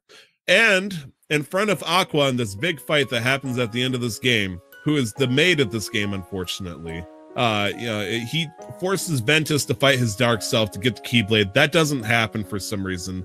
Aqua tries to save Terra from his body being stolen by Xehanort. Xehanort takes his own key and pierces himself and turns himself into a Heartless. Go ahead and laugh if you need to, because it gets stupider. So this is the point where why Xehanort never had an original form for the first 2 games, because he apparently made himself into a Heartless and therefore a nobody at the beginning of this. Plunges himself into darkness. Aqua goes after him, gives his unconscious body the Keyblade to try to hopefully save Terra, who will hopefully fight back and win his body back, and sends him back to the light world, giving up her Keyblade in the process, and in 2.8 was entrapped in the dark world for the most part. So Ventus is hiding in Sora's body. Aqua is in the dark realm right now, who the only person she's seen in a while was Mickey Mouse for at one point. Terra's body is currently possessed by Xehanort. Okay, so what's happening in Kingdom Hearts 3? What should you forget? You probably should forget all the shit I just said, because it's not going to make sense, man. It's not. There's no way they can wrap this all together, can they? Couple of things. Why? So all I know about Kingdom Hearts is that you've got Sora, yep, who goes by 2 different names, Sora, Roxas, yeah, and he fights with Mickey, or fights against Mickey, or I don't even know anymore. Donald is there, and then Goofy. Fuck Donald, most annoying motherfucker with his voice in the world. I can't stand him. That is one thing you should forget. Try to forget as best as you can until Kingdom Hearts 3 that Donald exists. That way you'll play the game. And then you've got Kairi, who wants to D, but in like a very subtle manner. She wants to get with Sora, and then Sora, who's kind of like oblivious. Riku's the edge lord, and kind of like wants all the power. He was destined for the Keyblade, but it went to Roxas instead, so he's salty about it and does something bad in Kingdom Hearts 2. Yeah. And then there's time travel, and then like why isn't the main story in the main games and in the spin-off games? Because all these other stories that don't have a number in them, well, there's actually a lot of games, the side stories that have fucking numbers in them. 358 divided by 7, oh boy, or 2, 358 over 2. It's because they gotta retcon the absolute living shit out of the entire game, so they want it to make sense. You see, Nick, you wanted to talk about how Metroid Prime 4 is being redone by the developers right now, by a different company, Retro Studios, who was in charge of the original Metroid Prime, because they want the game to make sense. Maybe it's, it's more action, but in a game that's as story dense as Kingdom Hearts, they can't just redo everything. They can't fix everything. So what do? They make 5 to 7 different games to try to retcon every single fucking thing they can think of, so that Kingdom 3 will make sense. When people play Kingdom Hearts 3, they're like, this doesn't make sense. But at this point, it's really just a simple fix of adding in a character who's like, aha, I can control all the timelines, and now everything's been unified, and this is what's happening. Tell me that wouldn't be impossible. Tell me that wouldn't make sense. It would not make sense. No, it would make sense, because with the way they've been going, it's kind of like, all right, so you've just erased all of these different timelines, and now we have Sora, Riku, and all these other characters, and it just works? Okay. Let's stupid simplify it then. Who is good and who is bad? Okay, let's first of all, do the devs know? I hope so, for God's sake. Because God, I hope so. There's one bad guy, okay? There's 2 bad guys, okay? You got Xehanort? Xehanort. You got Xehanort, and right now you got Maleficent. Maleficent, bless her, sometime during this bullshit series of games, she was the main bad guy in Kingdom Hearts 1, and she, fucked around a little bit in Kingdom Hearts 2. She discovered that she could time travel. Just out of the blue, she read a book. I know, right? I'm telling you, man, retcon. And you can only apparently time travel in the Kingdom Hearts universe by time traveling to a location you were at that point in time. So, for example, if I was 20 and I wanted to time travel to when I was 7, I would time travel to exactly where I was when I was 7 years old at that time. That's the fucking logic. I don't know why. So she does that, goes back in time, and it turns out the place that she wanted to go to was data mined. It got turned into a data world. So she got fucking trapped in a computer. Why did she do that? I have no idea. She thought she'd have a better chance before these pesky kids and the fucking Donald Duck. And she wanted to find something. I haven't even talked about this, Nick. It's called the Book of Prophecies. Also known better probably as the Book of Retconning. Okay. Okay. I'm not even going to go in that direction. I'm going to forget about that, man. I'm not going to talk about Union Cross because that's another game that goes hundreds of years in the past. Hundreds, Nick. We got to run. So you got Maleficent. You got Xehanort. Xehanort wanted 13 of him because why the fuck not? He wanted fucking 13 Xehanorts in the world. And his original plan was to have Organization 13, the main antagonist group of Kingdom Hearts 2, and bit by bit take over each of their bodies. It didn't work out, as it turns out. Everybody hated each other. So he said, instead of doing that, why don't I just time travel? So instead of having 30 different possessed bodies, he's going to have a mix of possessed bodies and different Xehanorts from different time periods all at the same time for some reason. Because why the fuck not? So those are the bad guys. A bunch of Xehanorts, a bunch of bold men, old farts, Captain Guineaing people's bodies, which is interesting. Which apparently will also include, this was mentioned, Aqua, the lady who was trapped in darkness. Her brother, friend, Terra got taken over. Ventus is currently hiding off in Sora's heart, and his body is locked away in the Chamber of Awakening, which is hidden in Castle Oblivion, which Xehanort wants to get into, but he can't find it. I know, I went on a horrible tangent there. I'm very sorry. She also apparently got Norded, aka taken over by Xehanort. So it's so weird because I feel like they're going to introduce each of these characters and then it's going to like freeze frame and say, you're probably wondering what the fuck happened with Aqua. You're probably asking, what the fuck happened with Riku? I don't know, man. You got Aqua evil now? Or was she always evil?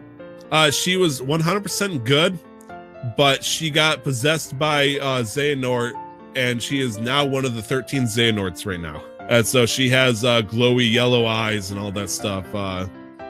A bunch of the characters that were a part of the Organization 13 that got turned back into regular people, some of them just kind of said, fuck off, I'm out of here. One person known as his nobody form is Zigbar, now fucking brag. He apparently has been teaming up with Xehanort before he was even a bad guy, like super bad guy.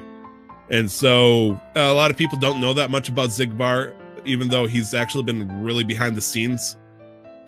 I feel like we should just cut out this whole fucking section, Nick. This it's like Nick's like, this is a bad episode. What are we doing here?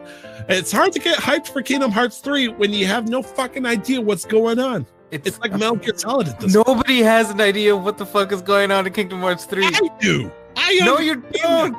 You think you do. You put yourself under this illusion that you understand what's going on, but you really don't. You're just excited for the game. Ask me a fucking question. I can tell you anything about the lore or tell you if there's no lore in that section. There is no lore in the game because it's so convoluted. It's Kingdom Hearts. Tyler, are you excited for the game? That's all that matters. I am 100% hyped for this game. It stinks because I want to be the shepherd for people's lives, because there's two horrible things that can happen right now, Nick, that really scares me about Kingdom Hearts 3. The first one is it's so fucking complicated that all the exposition and dialogue that they're going to have to pump in to make this make sense is going to confuse and scare off the people who just played Kingdom Hearts 1 and 2. The other thing they could do, which is even scarier in my eyes, because this affects me directly, is they simplify everything. And if they just say, screw the lore, Sora, you're going to go the Agrabah. And it's like, no, don't do this to me again. I'm sick of Agrabah. Who is Terra's dad? Technically, I mean, do you call that Xehanort? Oh, Terra's dad. I mean, technically, would it be Ericus? I'm sorry. I'm talking to myself over here. I'm looking over at the chat. Apparently, Brandon decided to challenge me. He's like, who is Terra's dad? And it's like, technically it's Master Ericus, who is in charge of the 3 students before he tried killing off Ventus. because he realized that vengeance Makes sense. was evil. Terra struck him down and killed him to save him. And oh my gosh, I'm so chock full of like Kingdom Hearts knowledge that trying to explain it to somebody makes me look like a madman immediately, Nick. Like all it makes me think of is that scene, I can't remember where it's from, but with Charlie Day and with the backboard behind him with all the pictures and the threads going here and there, and he's got a marker in one hand and he's like, it makes sense. Listen to me.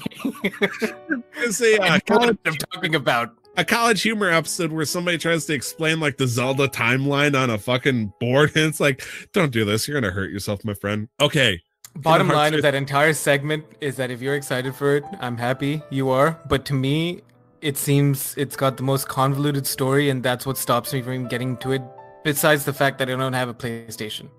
Even if I had one, getting into Kingdom Hearts at this point would be hard because it's just so fucked. I also want to point out that instead of listening to the past 25 minutes, there is a podcast out there called Got It Memorized, who's doing a summary episode over the entire Kingdom Hearts franchise. And not that you don't understand it, but they probably had it a little bit better planned out, because I think you just picked a point to start from, and then you just went on from there. Look, I spent 2 hours in the truck trying to explain to my head how this was going to work out, but the more I talked, I'm like, well, that doesn't make sense if you just say that. You can't explain that. It's a goddamn spider web, and it's scary. Yes, it is. Nick, what is coming out this week? We're finally getting games coming out. That's nice. We've got a game called Genesis Alpha 1 that's coming out for the PC, PS4, Xbox One on the 29th of January, so that is Tuesday. Yes, it will be rivaling another game that's coming out. Kingdom Hearts 3, which we've just spent the last 4 years talking about. Coming out on PC. It's not coming out on PC, is it? Wait, what did they say? It's only coming out on PS4. I'm kind of sure. Well, PS4 and Xbox One for sure, but it shouldn't come out for the PS. Kingdom Hearts is not coming out for the Xbox One. Yes, it is 100% coming out for the Xbox One. Is it actually? Yes, it was. It was upsetting a lot of people, but yeah, Square Enix stopped trying to do the PS4 exclusive stuff with Final Fantasy and Kingdom Hearts. That's news for me. That's shocking. I'm happy about that. All right, cool. So Kingdom Hearts 3, right. PS4, Xbox One, January 29th. Yes. For Honor, Year 3, Season 1, PC, PS4, Xbox One, January 31st, along with Worbital. That's coming out on PC. Worbital spelled Worbital.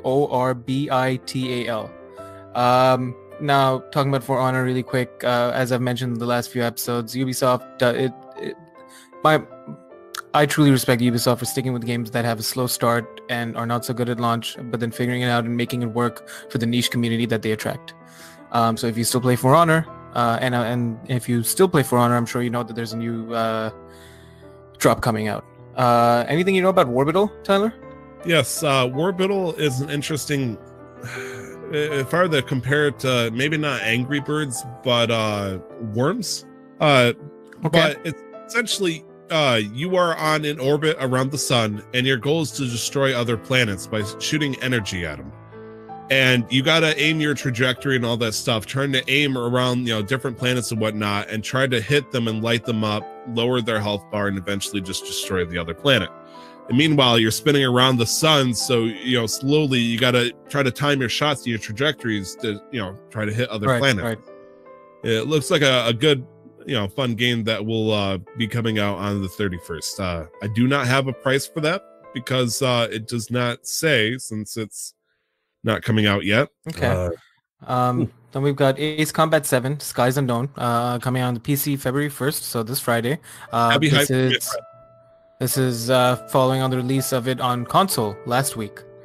DreamWorks Dragon's Dawn of New Riders, PC, PS4, Xbox One, Switch, February 1st as well, and Song of Memories, PS4, February 1st. Do we know anything about either of these games, Tyler?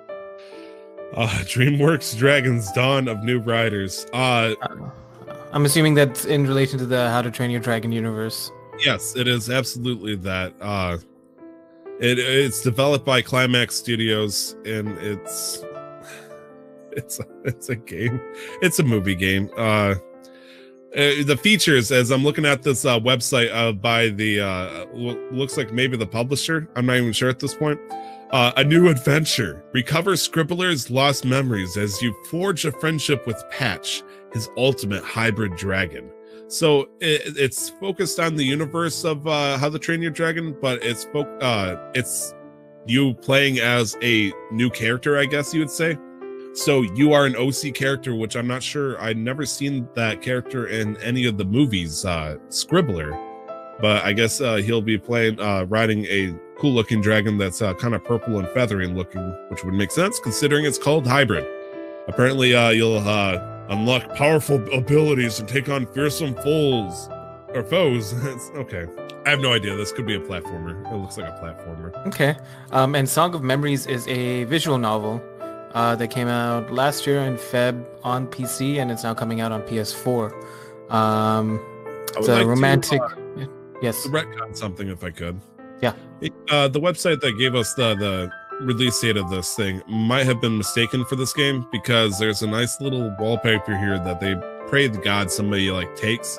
It says February 15th for all the platforms instead of February 1st. So I'm guessing what happened was it put February 1st as kind of like a post date. Like we didn't know what day of the month we're actually going to put it on, so we're just going to say the 1st. So that is the case. I'm sorry. You were talking about Song of Memories, though?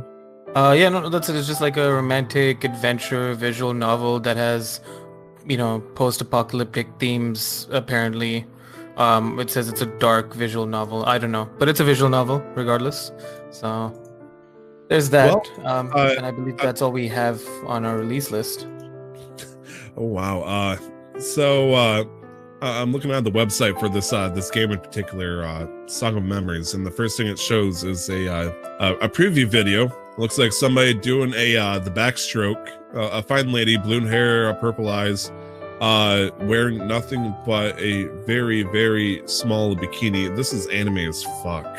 Tyler, I said visual novel, so fair enough. I don't know what you're expecting. You know, imagine a visual novel in the style of Fortnite art. I don't know what I don't think that'll go very well.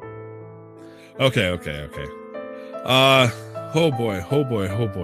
So we have 8 games that came out this day in gaming, which is January 28th. Yes, 28th. Sir. Sorry, I got thrown off there. Let's alternate this. I'll take the first one. 1 year ago, for the PC, Dragon Ball FighterZ, the Ultimate Edition, came out. So happy 1-year birthday for Dragon Ball FighterZ. It's kind of weird knowing that Dragon Ball FighterZ is over a year old. It just feels like it was an early game. It was a fantastic game, though, too. Mm-hmm. And Nick? Oh, yeah, that's me. Hi. Yeah. We've got Rise of the Tomb Raider that came out in 2016 on this day on PC. Rise of the Tomb Raider being the second installment in the series, right? In the current trilogy. Yes. This came out, well, it's weird because I'm pretty sure, well, PC and Xbox One came within like a week of each other, I believe. Mm-hmm. And then the PlayStation 4 did not get to see it for like 8 months. So it's just throwing me off here that it's showing PC but not Xbox. But Xbox One must have got it like a day or two in either direction. Well, it's an Xbox exclusive and probably also Microsoft's revenge on all the Sony time-gated games with all the different developer deals. Yeah.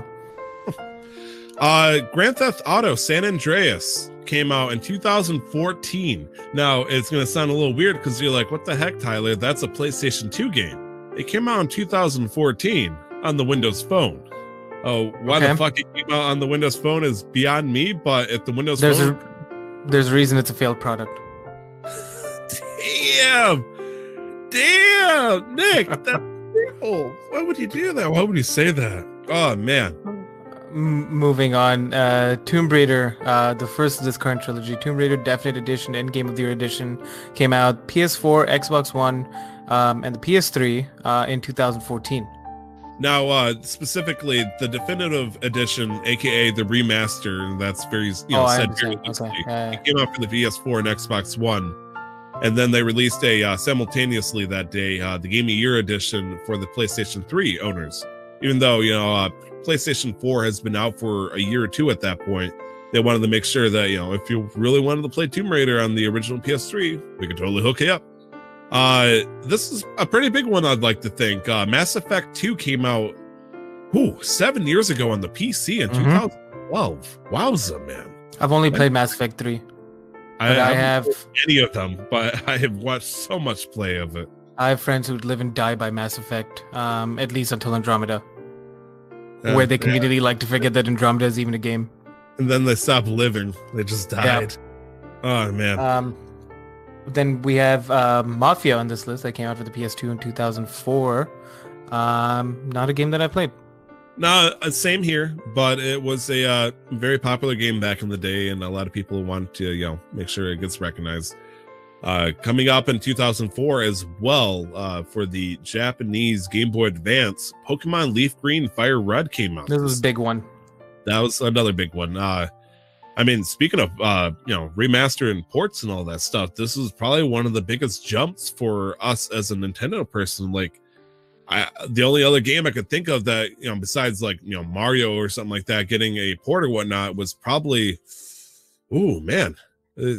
maybe Link's Awakening DX, from the Game Boy Color, but that's a very minor jump. This was just a huge push for Pokemon World. This is also, I believe, the start of the trend of remasters. This was the first set of remastered Pokemon games, and I clearly remember Charmander getting Metal Claw at level 14 that would help fight, that you could use to help fight Brock. Nice. Oh, yeah. Man. It was either Charmander or Charmeleon at Evolution. I can't remember because I'm the kind of person to sit outside in the grass patches outside a gym and just train until I'm like at level. So my starter Pokemon has to be 2 levels higher than everybody else in my team, and everybody else in my team has to be at the same level, and that same level has to be on par with the gym leader's highest Pokemon. And so by default, my starter Pokemon was always 2 levels higher. That was my strategy throughout the games. Nice. And did it work? Oh yeah, I breezed through everything, but I'd spend a lot of time training. Oh, okay. Lastly, Nick. What is this? Gran Turismo 2. This came out on the European PlayStation 1 in 2000. That's a long time ago. I was 4 at that time.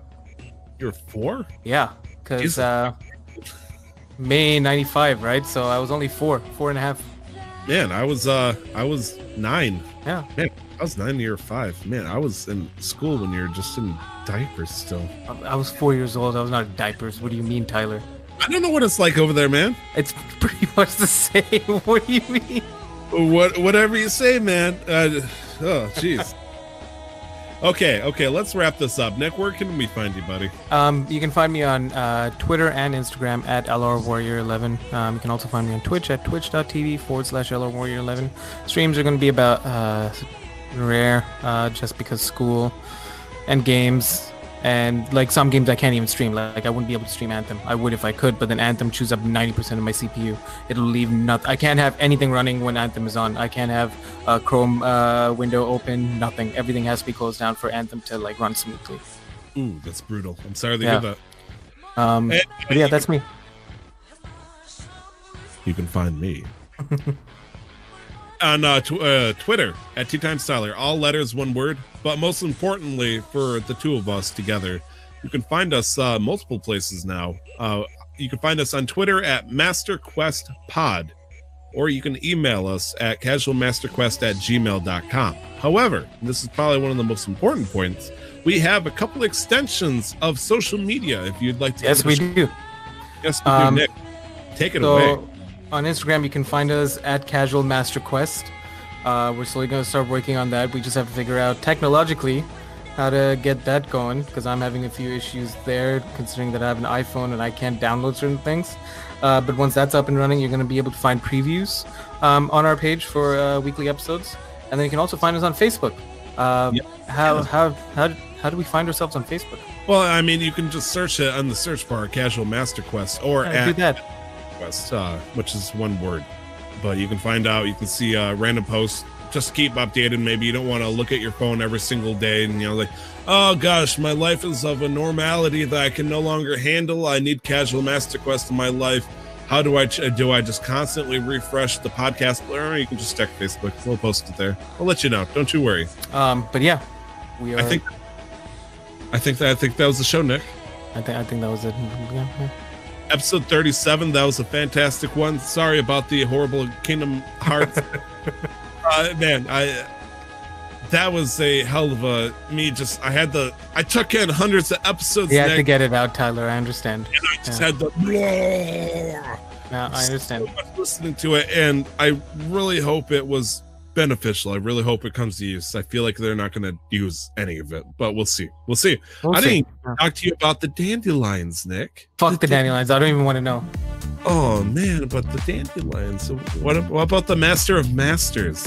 We will see you guys next week. Hopefully, we'll talk about some legit, understandable Kingdom Hearts 3 level stuff. We're gonna give you hot takes, fun stuff, inside info, and all that stuff. We'll keep it to like the first hour or two, so you don't feel like you're heavily spoilered or anything like that. But get ready, it's gonna be fun. And don't forget to never stop the grind. We'll see you guys next week. Bye-bye. Bye.